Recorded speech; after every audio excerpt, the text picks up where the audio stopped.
Marker कर दिया। Hello दोस्तों, कैसे हैं आप सब लोग? उम्मीद है अच्छे होंगे। तो आज की हम वीडियो में जैसे हम लगातार इंग्लिश ग्रामर का जो पोर्शन है वो हम लगातार कवर कर रहे हैं। तो आज की वीडियो में हम देखेंगे एक्टिव एंड पैसिव वॉइस। ठीक है, वॉइस देखेंगे आज की वीडियो में हम। इससे पहले हमने डायरेक्ट इनडायरेक्ट की 3 वीडियो अपलोड कर दी हैं अपने चैनल पर। पूरा डायरेक्ट डायरेक्ट उसमें कवर कर दिया है, जहाँ तक आता है वहाँ तक कवर कर दिया है। वैसे तो बहुत होता है, होने के लिए तो बहुत है, लेकिन जहाँ तक भी आता है हमने वहाँ तक कवर कर दिया है उसमें। उम्मीद है तुम देख के समझ गए होगी कि उसमें हुआ क्या है। अगर नहीं देखी है हमारी वीडियो तो हमारे चैनल पर जाकर विजिट कर लें, या फिर मैं डिस्क्रिप्शन बॉक्स में उसका चैनल का लिंक डाल दूंगा, उसका वीडियो का लिंक डाल दूंगा, वो जाके आप वहाँ से विजिट कर सकते हैं। तो आज हम देखेंगे एक्टिव और पैसिव वॉइस। ठीक है, बड़ा कंफ्यूजन रहता है इसमें एक्टिव और पैसिव वॉइस में, लेकिन कोई कंफ्यूजन नहीं है। समझने के लिए कोई भी कंफ्यूजन नहीं है, बिल्कुल। देखो, एक्टिव वॉइस किसे कहते हैं? एक्टिव का हिंदी अर्थ होता है सक्रिय। एक्टिव का जो हिंदी अर्थ होता है सक्रिय। सक्रिय मतलब क्रिया करना, किसी से काम करना, चलते रहना, तो ये सक्रिय होता है। कोई चीज अपनी जगह स्थिर है वो निष्क्रिय है, बिल्कुल। वो जल ही नहीं रही है, वो वहीं पे है। लेकिन कोई इधर से उधर या फिर उस तरीके से कोई नहीं कोई एक्टिविटी, कोई ना कोई एक्टिविटी कर रही है, तो वो कैसी है? वो सक्रिय है। तो एक्टिव का मतलब होता है सक्रिय। ठीक है, अब सक्रिय वॉइस यानी कि अपनी सक्रिय बात को रखना। ठीक है, जैसे देखो इसमें सक्रिय वॉइस में क्या होता है, इसमें सब्जेक्ट की प्रधानता रहती है। किसकी रहती है? सब्जेक्ट की प्रधानता रहती है। ठीक है, सब्जेक्ट पर ही सारा भार होता है सेंटेंस का, कि सब्जेक्ट जो करेगा वो करेगा, उसके अन्यथा और कोई नहीं करेगा। जैसे कि हमारे घर में हमारे बड़े होते हैं, भाई हो या बहन, भाई हो या फिर पेरेंट्स हो हमारे, ठीक है, वो जो कह देते हैं वही करना पड़ता है छोटे व्यक्ति को। जैसे कि कोई छोटा बच्चा है या फिर कोई छोटा भाई है, बहन है उनका, ठीक है, तो वही करेगा। उन्हें कह दी कि चलो वहां जाना है तो वहीं जाना है, ऐसा नहीं कि वो कह नहीं सकता। तो उसमें एक घर में जो है एक बड़े व्यक्ति को उसकी बड़े व्यक्ति को उसके देख करके तो उसकी प्रधानता रहती है उसमें। इसी तरीके से इसमें एक्टिव वॉइस में इसकी वजह सब्जेक्ट की जो सब्जेक्ट होता है, मेन सब्जेक्ट होता है जिसपे कार्यभार होता है, ठीक है ना, उसकी प्रधानता रहती है। ठीक है, अब और इसके माध्यम से देख लेते हैं डेफिनेशन क्या है इसकी। देखो, इसमें सब्जेक्ट यानी कर्ता सक्रिय रहता है। देखो मैंने बताया अभी, सब्जेक्ट यानी कि जो कर्ता होगा हमारा, जो जो कार्य कर रहा होगा, जो मेन ही होगा, वो क्या रहेगा? सक्रिय रहेगा, यानी कि उसी के अनुसार कार्य होगा। और किसी भी काम को करने के लिए उस पर कोई दबाव नहीं डाल सकता। छोटा जैसा घर में आपने देखा होगा, कोई भी व्यक्ति ये नहीं कह सकता नहीं मम्मी पापा तुम ही करो ये काम, या कर देंगे, ऐसा नहीं हो सकता। बिल्कुल दबाव नहीं डाल सकता। उन्हें कह दी नहीं करेंगे, तुम्हें करना है तो तुम्हें ही करना है। उन्हें कह दी तू वहां जाना है तो वहां ही जाना है। कहते नहीं कहते, बिल्कुल हर किसी घर में होता है। ठीक है, तो उसी तरीके से सब्जेक्ट पर कोई भी दबाव नहीं डाल सकता, ना ही ऑब्जेक्ट, ना ही वर्ब, ना ही क्रिया, ना ही एडवर्ब, कोई कोई दबाव ही नहीं डालेगा। अगर वो उसकी स्वयं इच्छा से कार्य करता है, अगर उसकी इच्छा है कार्य करने की तो इच्छा कार्य कर लेगा, अगर इच्छा नहीं है कार्य करने की तो नहीं कार्य करेगा। ये एक्टिव होता है, एक्टिव वॉइस में। ठीक है, कोई दबाव नहीं होता, ये अपनी स्वयं इच्छा से कार्य करता है। मैंने बताया ये अपनी स्वयं इच्छा से कार्य करेगा। जैसे कि एग्जाम्पल देखते हैं, ही राइट्स ए लेटर, वह एक पत्र लिखती है, वह एक पत्र लिखता है। सी होता तो लिखती हो जाता, ठीक है, यहाँ अगर सी लगा दे तो लिखती हो जाता, ही लगा दिया लिखता है। वह एक पत्र लिखता है। अब देखो तो कोई भी दबाव नहीं है।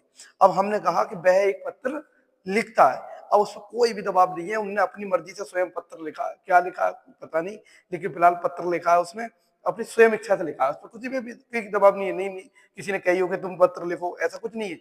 तो ये क्या हो गया? एक्टिव वॉइस हो गया।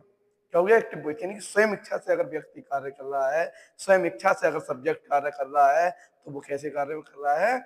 सब्जेक्ट में कार्य कर रहा है, एक्टिव वॉइस में कार्य कर रहा है। ठीक है, अब देखते हैं एक्टिव वॉइस समझ में आया हुआ। ठीक है, अब पैसिव वॉइस देखते हैं। पैसिव वॉइस किसे कहते हैं? देखो, पैसिव वॉइस होता है निष्क्रिय।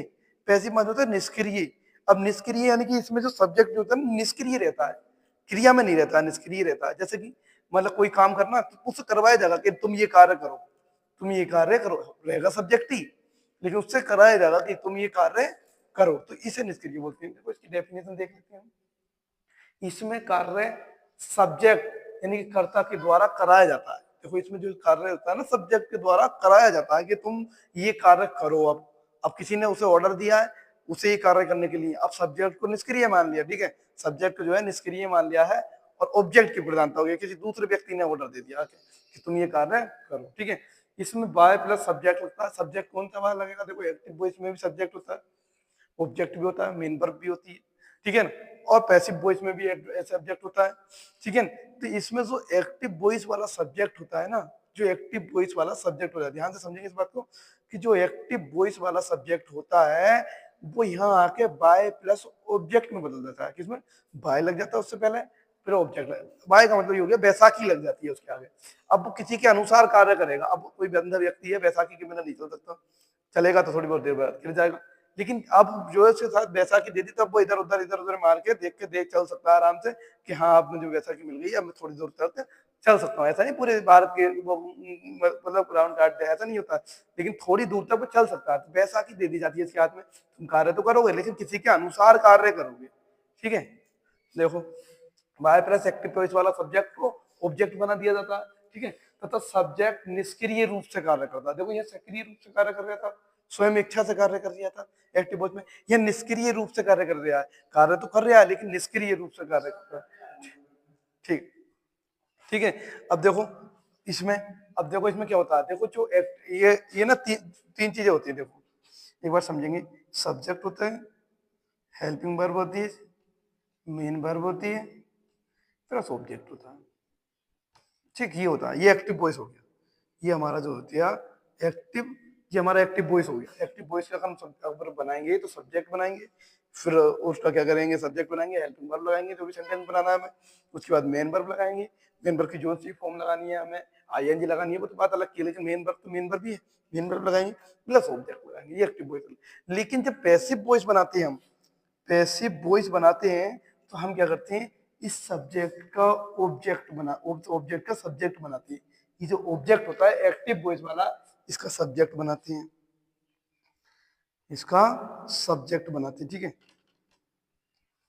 इसका सब्जेक्ट बना दिया हमने। देखो ऑब्जेक्ट का जो भी ऑब्जेक्ट आया है उसका सब्जेक्ट बनाएंगे। ठीक है, और प्लस जिस भी टेंस में है उस टेंस की वर्ब, उस टेंस की हेल्पिंग वर्ब प्लस, उस टेंस की helping verb plus main verb की थर्ड फॉर्म लगाएंगे, मेन वर्ब की थर्ड फॉर्म लगाएंगे। अब इससे समझेंगे हम। देखो मेन वर्ब की थर्ड फॉर्म हर एक पैसिव वॉइस में लगानी है। मेन वर्ब की थर्ड फॉर्म हर एक पैसिव वॉइस में लगा दी है। कभी कभी तुमने देखा होगा इज के बाद भी थर्ड फॉर्म आती है, कभी कभी हमने देखा एम के बाद भी थर्ड फॉर्म आती है, कभी कभी हमने देखा है कि आर के बाद भी थर्ड फॉर्म ही आती है। क्यों आती है? अरे इज, आई एम, आर, ये तो भाई प्रेजेंट में है, तो इनके बाद थर्ड फॉर्म क्यों दी है? वहां पर जो अर्थ निकला है हमारा, वो हमारा पैसिव वॉइस में अर्थ निकलवाने के लिए कह रहा है, इसीलिए वो थर्ड फॉर्म देता है। वहां जो हमारा अर्थ कहता है वो पैसिव वॉइस में निकलवाने के लिए कह रहा है, इसीलिए हमारा जो है ये देता है। ठीक है, मेन वर्ब आ गई, मेन वर्ब की थर्ड फॉर्म आ गई। अब देखो प्लस क्या बचा, ऑब्जेक्ट बचा। इसमें देखो ऑब्जेक्ट बचा। ठीक है, ऑब्जेक्ट कौन सा वाला, जो सब्जेक्ट होगा ना, जो सब्जेक्ट हुआ एक्टिव वॉइस का, वो प्लस बाय करके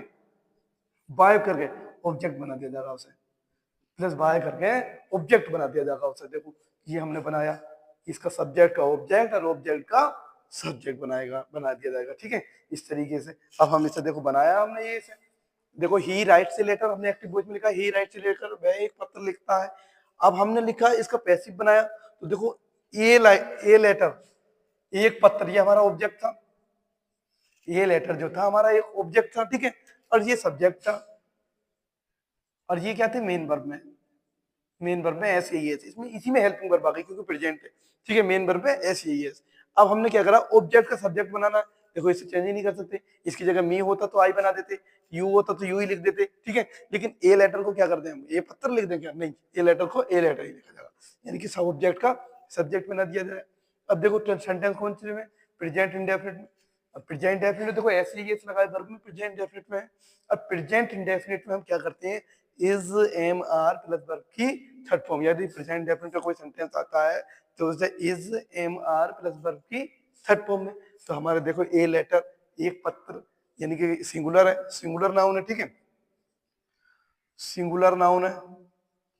अब सिंगुलर नाउन है, सिंगुलर नाउन है तो सिंगुलर नाउन के साथ इज आता है, सिंगुलर ही वर्ब का उपयोग करते हैं तो इज कर दिया। ठीक है, अब हमें कौन सी फॉर्म, थर्ड फॉर्म। अब राइट की थर्ड फॉर्म होती है रिटर्न, राइट की जो थर्ड फॉर्म होती है वो क्या होती है, रिटर्न। अब रिटर्न लिख दिया देखो हमने। ठीक है, फिर हमें क्या लगाना है, इसके अनुसार बाय लगाना। देखो बाय लगा दिया हमने। फिर देखो अब सब्जेक्ट का ऑब्जेक्ट बनाएंगे। अब सब्जेक्ट हमारे पास क्या है, ही, और ही का ऑब्जेक्ट क्या होता है, हिम होता है। ही का ऑब्जेक्ट क्या होता है, हिम होता है। देखो हिम लगा दिया हमने। ठीक है, बाई चांस यहाँ हिम आया होता, यहाँ ये लेटर आया होता। तो जब हम इसका ऑब्जेक्ट का सब्जेक्ट बनाते तो हिम का क्या करते, ही करते। यहाँ पे हिम का क्या करते, ही करते। उम्मीद है ये अच्छा समझ में आया होगा। ये अभी इंट्रोडक्शन है कुल। देखो कुछ चेंजिंग होती है प्रोनाउन में, जो एक्टिव से हम पैसिव बनाते हैं, जैसे कि अभी हमने एग्जांपल में देखा था ही का हिम करा था, ठीक है। इसी तरीके से कुछ और भी प्रोनाउंस होते हैं, उनमें चेंजिंग करी जाती है। तो देखते हैं क्या क्या चेंजिंग है। देखो आई का, अगर हमारे में आई आता है, एक्टिव वॉइस में आई आता है सब्जेक्ट के रूप में आई, तो उसे बाय मी कर दिया जाएगा। पैसिव में बनाते समय बाय प्लस मी कर दिया जाएगा, ठीक है। बाय प्लस मी कर दिया जाएगा। अगर यू आता है तो बाय प्लस यू कर दिया जाएगा,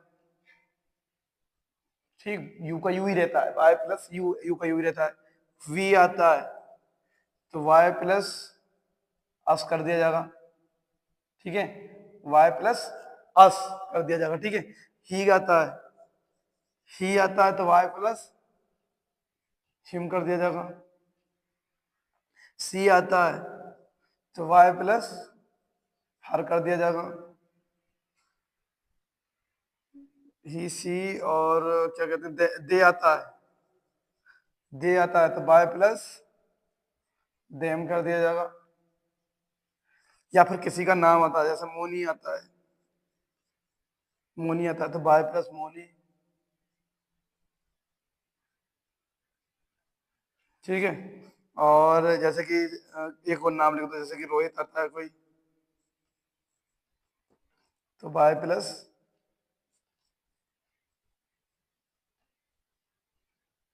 रोहित। मतलब किसी का भी नाम है, देखो नाम में चेंजिंग, थर्ड पर्सन प्रोनाउन में चेंजिंग होती नहीं है, केवल उसी में चेंज हो जाता है। देखो अगर आई आता है, आया एक्टिव वॉइस में सब्जेक्ट के रूप में, तो आई का क्या हो जाएगा, मी हो जाएगा। यू आया तो यू हो जाएगा। बी आया तो अस हो जाएगा। और ही आया तो हिम हो जाएगा। सी आया तो हर हो जाएगा। दे आया तो देम हो जाएगा। मोनी आया तो बाय मोनी हो जाएगा। और रोहित आया तो बाय रोहित है। इनमें चेंजिंग नहीं करी जाएगी, ठीक है। इसे नोट कर लेते हैं। इसका स्क्रीनशॉट लेना चाहते हैं तो स्क्रीनशॉट ले लें आप।